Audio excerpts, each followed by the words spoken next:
Coach Corey Wayne, and this is my video coaching newsletter. And the topic of today's newsletter is going to be game playing emotionless zombie. Well, I've got an email here from a guy. He's been following my work, at least a little bit longer than a year, because he claims that he knew all about my work and knew everything that I taught and had it all figured out before he started dating this really beautiful woman that he liked. And he gets towards the end of it, and it's like this girl basically told him that she's not looking for a commitment after a year.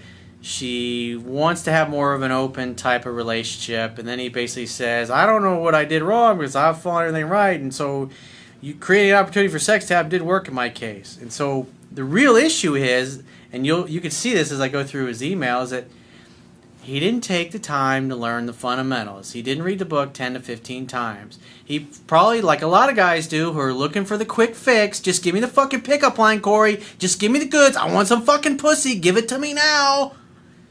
And that's what he focused on, was getting laid. And you can be successful in the beginning if you watch a few videos and you maybe kind of go through my book maybe once. You'll be successful at getting laid a few times, but you're certainly not going to be able to maintain it long term, and the woman's never going to fall in love with you to the point where she wants to have a relationship. What's interesting is that this particular woman started referring to him as her boyfriend about a month or so after dating, but they never discussed it after that. For a whole year they dated. And so you could tell he basically acted like an emotionless zombie. She would say things to him and he would always just act like he didn't care. He acted like a cold fish most of the time. Because again, the guy never spent any time on communication or relationship skills because he didn't think he needed to do it because he's looking for the quick fix because he figured, hey, I'm getting laid, I'm getting pussy. I don't need to read this fucking book 10 to 15 times. I saw a review on Amazon recently, somebody saying, well, I'm not convinced that I need to read this book 10 to 15 times. I just couldn't do that. And if you've been following me for a period of time, the best success stories are the guys are just fucking crushing it. And they're having easy, effortless, great relationships with the kind of women they have always wanted. And they have one success after another, or they have a great long-term relationship that they get into, and it's better than anything they ever experienced in their life. They all have the same thing in common, and that's they read the book 10 to 15 times because they were serious students. They weren't fucking half-assing it, which is basically what this guy did. He half-assed learning my materials, and you could tell his behavior. He was half-assing it in the relationship. And eventually, it will work in the beginning, but after a while, a woman starts to feel like you really don't care. You're just there getting the pussy, and that's about it. And that's kind of what happened in this particular case. Her attraction level was going up, and then it kind of just plateaued and started going down the other way, which is what you see a lot of in the pickup and seduction community. That's why those guys, they never have any girlfriends. They're just, some guys are driven, but they want to get laid by 2 or 3 different women, some of them in a day, and some it's 2 to 3 different women a week. And if that's what floats your boat, whatever, good for you. But most people aren't like that. I got people I know that are like that. It's just the thrill of the fucking hunt for them. Me personally, when you grow up in an environment like I did, where there's absolutely no love, there's no I love yous, there's no hugs, there's no I'm proud of you, you're such a great son, you're such a great nephew. You never hear that shit. You don't get hugged. You really grow to appreciate great relationships. And at this point in my life, I'm 45 years old.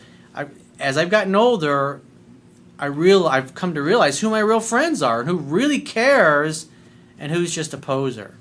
And I had a lot of posers in my life. About 10, 11 years ago, I fucking flushed the toilet on a lot of people in my life, and whoosh, I flushed them right out. And it's healthy to do that because those getting rid of those kind of people in your life, they're not going to help you get to where you want to be. If the people in your life, if they're not positive, if they're not uplifting, if they're not pushing you to reach your full potential, if they're not striving just as hard as you are to be awesome, go find people who are. Because otherwise, those people are just going to get in the way. So I have a quote that I wrote on this topic, and we're going to go through his email and see where he went wrong. So the quote says, you always need to know and focus on your outcomes and goals in your personal and professional life. Most people tend to get carried away by their emotions and feelings and start projecting their fantasy onto people while they ignore their reality. This leads to tremendous suffering down the road and painful breakups once they realize they do not share the same goals and values as the people who they were in relationship with. As hard as it can be sometimes, we must see people and our life circumstances for who and what they really are instead of better than they are in order to make smart choices and the right decisions. So, that little nugget of wisdom in mind, let's take a look at his email. He says, "Hi Corey, I'd like to ask you if there's anything you can spot in my case. I really feel I've done my best with a girl. I didn't get what would normally be expected." Well, the only reason you're not going to get the results that I talk about in my book is one of two reasons. Either A, you don't learn the book well enough and you don't apply it properly, or B, the chick's a Fruit Loop. But either way, if you know the book backwards and forwards, you'll be able to spot the Fruit Loop right away. I started dating this gorgeous girl about 1 year ago. We got along really well, great vibe, lots in common, amazing sex. And after 1 month, she started calling me boyfriend. I didn't pay much attention to that. Come on, what do you mean you didn't pay much attention to that? A girl starts referring to you as your boyfriend. If you'd have known the book, you would have said, are you saying you want to be exclusive? You want to be boyfriend and girlfriend? What are your thoughts? You got to ask the question. You can't have a girl referring to you as her boyfriend and you just go, "Hey, there's a fly in the wall over there. How about them Cowboys, huh?" I mean, come on, dude. I discussed that in my book. You got to ask the questions. Women, on an average day, women say about 8,000 words and men say about 2,000 words. Women instinctively, naturally do most of the talking. And how do you facilitate that if you're a man? You ask questions. Take a sincere interest in who this woman is. She's not your fucking sex toy. She's not your sex robot. If you're trying to get a girlfriend, you can't be an emotionless zombie and just discard everything I teach about communication and relationships and only focus on pickup skills and dating skills so you can get laid. And that's basically what this guy did. I already knew your material, sure, and never chased her or acted needy. If you really knew the material like you claim, or at least have deluded yourself into thinking you wouldn't be writing this email in the first place. That's reality. We dated regularly every weekend, made trips with friends together. Well, another thing I teach in the book is you shouldn't be going on trips and doing things involving each other and your friends and your family and your peer group unless you are exclusive boyfriend-girlfriend. But remember, he knew the material, so even though that's in the book, he's ignoring that principle. I get introduced to all of her family and friends and vice versa. Even though I never pushed her into a relationship, she never talked about exclusivity either. Well, she did start referring to you as her boyfriend, and that's the time, like I discussed in my books. Like, what do you mean? You say you want to be exclusive? You want to be boyfriend, girlfriend? I mean, I'm honored if you call me your boyfriend. That's really sweet of you. And then find out what she's really thinking. Maybe she just think, well, you're one of my boyfriends because I'm more new agey kind of. I believe in open relationships. And that's okay too. He says last week she brought the subject up saying she didn't want a commitment and would always prefer to have open relationships, i.e., well, I'd only prefer to have an open relationship with you. That's what she's really saying to you. Remember, this is a girl, after about a month of dating her, refers to you as her boyfriend. That means that her attraction level is going in the right direction. When a woman tells you something like this, it means she's losing interest. Her ex was an ass to her, and she got depressed for several months, so I can kind of understand she's not emotionally available yet. Dude, you've been dating and fucking this girl for a year. I acted cool to that. In other words, I acted indifferent and acted like I didn't give a shit, and I didn't ask her what was really going on, she was really thinking, or why are you bringing this up now? If she just, because he makes it sound like she just kind of brought it up out of the blue. She's bringing up exclusivity. He's like, well, what made you bring that up now? I mean, you've referred to me as your boyfriend in the past, so what's different?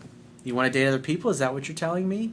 You have to ask questions. This guy's making all kinds of assumptions and just says, oh, it doesn't matter. Again, he didn't read the book 10 to 15 times, so he didn't know what to look for. In his mind, he probably said, I know Corey said something about this, but I got this. I'm getting pussy, so who cares? I don't need his fucking relationship bullshit tips and skills. I'm superior. I'm above all that.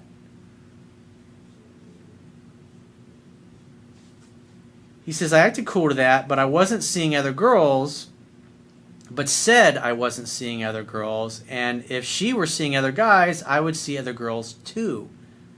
So in his mind, he's exclusive with her, but he never really discovered what she was really thinking and what feeling because he never thought to ask. Remember, it creates rapport when you take a sincere, honest, authentic interest in the other human being you're in a relationship with. Not like you act like a cold zombie and you're just like, I don't care, I don't care, I don't care. Because eventually she starts saying, oh, he doesn't care, we're just, sex playmates and that's it. If she was referring to you as boyfriend in the beginning, at least at that moment in time, she was thinking, hey, this could be somebody I could be serious with. But now she's backing away. What she's basically telling you is, I've just decided that you're not boyfriend material, and now I want to find somebody else. That's what she's really telling you. She said she had gone out with other people, and I still acted cool. This guy thinks he's like being exclusive with this girl, and yet she's dating other guys when he's not around, and he's like completely oblivious to it. And then she tells him it, and he acts like he just doesn't care. So in that case, when a woman dates a guy and he acts and behaves this way, she thinks, oh, he's a fuck buddy, friends with benefits, nothing serious, it's never really going to go anywhere. And they're going to keep their options open, which obviously she did at this point. Because the attraction starts to go the other way. When you act like a cold fish and like you don't care consistently, and even when she talks about these things, you act like you really don't give a shit, what's she supposed to think? That you don't care. On the next day, things didn't digest well in my gut. So, after a whole year of this, she says something about this, and he's like, well, wait a minute. He acted like he didn't care, right? And he says, and I met her up and told her that I needed some time to myself. To which she replied, fine. When a woman says fine, it's never fine. What do you mean? When a woman says fine, she's not happy about something. But, of course, he just acted like he didn't care. Now, there are people that you can do, because this is really important. If you want to have a healthy long-term relationship with somebody, you have to make sure, at least as a minimum baseline, a minimum standard, the other person is a great communicator. Meaning, it's important to them to talk things out and work things out. Because there are people out there, men and women both, who, when they get upset with you, they will threaten the relationship. They'll threaten to end it, or they will purposely push you away. And that's what this guy is doing here. He doesn't talk about anything, but she does something that he doesn't like, and so he says, oh, I need time to myself. And she's like, fine. Again, I acted super cool. She came for a goodbye kiss twice, and I kissed her. It's now been 1 week, and we haven't spoken since then. She texted me a couple of times with things like, hi, how are you? To which I replied, all good. Now he's being even more of a cold fish. So if she's reaching out, and if you're following what my book teaches, when a woman reaches out to you, you assume she wants to see you, and you make a date. You hang out, you have fun, you hook up. It's that simple. And when she came over, she's like, well, you kind of said you wanted some time. I was like, yeah, well, it kind of took me back a little bit when you say you want to have an open relationship, and then you've been dating other people. It's like, I haven't been dating anybody else. It was like, you've been referring to me as your boyfriend, at least, I mean, it was a while ago, but... So I was a little surprised. I had to sit down and I had to think about things, and what do I really want out of this? Do I want to just date other people? Do I want to date only you? Do I not want to date you at all anymore? I mean, what does that mean? I had to think about it. And I really like hanging out. And this is part of, like I was talking about in the quote, you got to know your outcome. What do you want? Why are you dating this girl? Doesn't sound like he really thought about that. Remember, he was playing it cool, acting like he doesn't give a shit. But the reality is he did give a shit. All I can say is I was available whenever she wanted to meet up. Your tip of always making an opportunity for sex to happen didn't work. It works fine, and you were getting laid. But that's like hang out, have fun, hook up is like one sentence out of a 270-page paperback book. I mean, come on, dude. And in this case, I should have turned her down a few times and mistreated her a little. Dude, there's nowhere in my book anywhere that I say to mistreat women. Ever. Anywhere. I would never say such a ridiculous thing. Maybe you've been paying a little too much to the pickup and seduction community, but that's not how you treat a girl who you want to date and have a relationship with. In order for her to feel insecure and want me more. Again, it's like you're looking at the book as, if I do A, B will happen.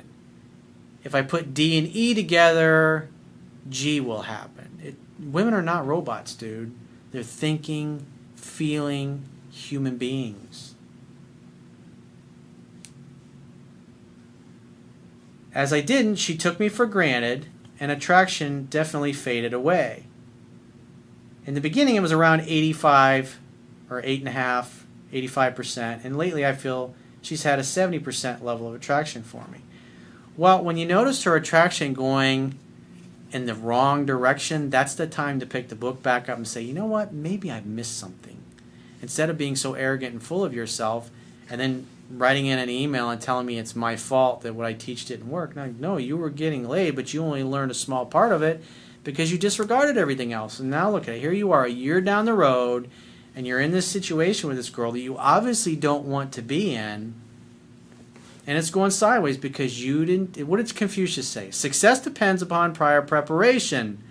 Without said preparation, there is sure to be failure. And look at you. You're failing miserably, dude. And it didn't have to be this way. I mean, it sucks for you that you're going through it, but maybe this is the impetus. Maybe you say, you know what? Maybe I should take that fucker seriously and read his goddamn book 10 to 15 times. And next, because I don't want this shit to ever happen again. But you have to communicate with a woman. You got to ask her, what do you mean? Why are you saying that? Why are you bringing that up? Now, not all women will give you that answer. They might just say, I don't want to talk about it. I just want to have fun. And I've dated women that are like that, and you can't work things out with women like that because they never fucking talk about anything. And then they blame it all on you. It's like, but they wouldn't talk. It's the way it is. I was reading an article last week. I think it was titled something along the lines of like the 6 most common mistakes people make in relationships that lead to the end of a relationship. And one of the things was this threatening, like I talked about earlier in the video, threatening to end the relationship if it doesn't go your way, or refusing to communicate, or withholding things from your partner. Fear and hurt imprison the heart. It's right out of the 10 Disciplines of Love in the back of the book. And like I said, when I take the context, like the 50,000 high level view, like flying over an airplane, like looking at his cumulative behavior over the past year, what's been going on, he acted like a totally cold, emotionless zombie, like you didn't care. When you should have been asking questions, you were acting like you didn't care, changing the subject. And if a girl's pushing you away, it sounds like you wanted to see her a little bit more than she wanted to see you. You have to notice those things in the relationship. Because sometimes you get, especially if you've been dating for a while, you get all caught up and you want to see the person more, and you remember, hey, after a month, she referred to me as her boyfriend, so everything must be good. And then you start pursuing a little bit more, and these things happen slowly over time, especially with the fact that she's saying that she didn't want a commitment. I mean, obviously something was going on that caused her to bring that up, and when those kinds of things get brought up, you got, what do you mean? Why are you saying that? What makes you think that way? Why do you feel that way? I don't understand where you're coming from. Explain it to me. You got some splaining to do, woman. Don't leave me in the dark. Help a brother out. So at this point, again, she reached out. Hi, how are you? You should have been like, I'm doing great. I'd really love to see you when you're free to get together. And made a dinner date. But instead he just went, all good. Like a zombie. Like, I don't care. So in her mind, she's like, he doesn't really care. And if she's got other guys she's dating, it just depends on what her attraction level is. If her attraction level is still above a 5 or a 6, she'll continue reaching out. But at some point, she's going to give up and go, this guy doesn't give a shit about me. He just cares about getting laid, and that's it. And I would say that's pretty much how you made her feel. Like you were just interested in getting pussy, and other than that, you really could have given 2 flying fucks. It is what it is, dude. Women don't dump guys that they're head over heels in love with. That's a fact of life. And you dating a woman for a whole entire year and she never brought up exclusivity, there should have been alarm bells going off in your head going, wait a minute. Corey said in his book after about week 7, date 7 is typically when most women are in love and they want to be in a relationship. And that was happening. You were on your way there, but something happened. And obviously, the email's not long enough to detail what really happened, but the bottom line is things were going sideways a year ago. It didn't do anything about it. You dated for a whole year. I mean, it's sad, but these are the kinds of painful experiences that make you realize, damn, I really shouldn't have done that. So I would say next time you hear from her, make a date and then discuss this stuff. And just say, hey, I want to talk about what you said recently about having an open relationship. What are you thinking? What are you feeling? I mean, you did refer to me a year ago when we first started dating after a few weeks as your boyfriend. It's like, so what does that mean? What does that mean then? What does it mean now? And get her to tell you these things. And tell her what you like. Tell her what you're looking for. You gotta ask questions, dude. You can't just be all about getting laid and getting your dick wet and then not giving a fuck. That'll work for the short term, but it doesn't work in the long term. I mean, obviously, case in point. Look where you're at right now. So if you'd like to get my help personally, the quickest way is to book a paid phone, Skype, or email coaching session. You can choose any of those options by going to my website, clicking the products tab at the top of your screen, and just follow the instructions for booking whichever option works best for you. And I will talk to you soon.